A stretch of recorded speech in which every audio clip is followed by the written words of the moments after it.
السلام عليكم ورحمة الله وبركاته. معكم محمد بخيت من قناة المحتوى. النهاردة معانا فيديو جديد من دروس برنامج الفوتوشوب. النهاردة هنعمل ازاي هنصمم بوستر اعلاني بطريقة احترافية في وقت يعني لا يتعدى 10 دقايق ان شاء الله، يعني بس هيكون النتيجة ممتازة والتفاصيل بسيطة جدا وإن شاء الله يعجبكم.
بعمل كنترول تي علشان انا عايز اخد نايت دي بميلة معينة، بحددها فوق هنا -9. بدوس عليها مرتين، على اللاير مرتين، وبغير لون الكتابة. هنا بخليه مثلا 200 وتحت 140، او اخليها 210 وتحت 140. تمام. بعمل لها بكبرها شوية واسنطرها في النص. تمام. بعمل لها شادو خفيف كده عشان تبقى ظاهرة في التصميم.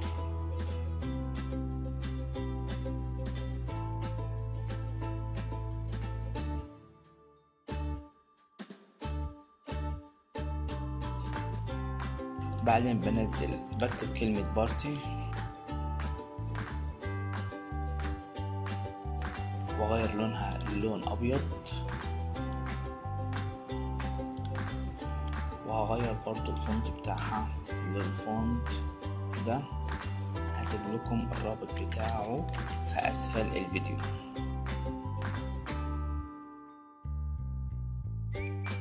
بعمل كنترول تي برضو وباخدها بنفس زاوية الميل اللي انا كتبت بيها كلمة نايف.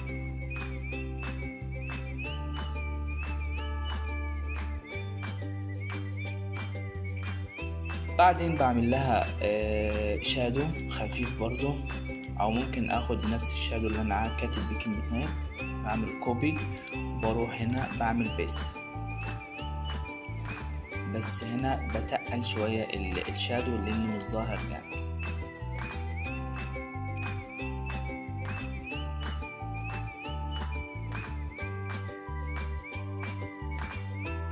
بعد ما كتبنا اسم الحفلة هنكتب التاريخ بتاعها، اي تاريخ انت بتحطه من عندك طبعا. انا اعمله في مربع،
تنساش بالاشتراك في القناة وشكرا للمتابعة، والسلام عليكم ورحمة الله وبركاته.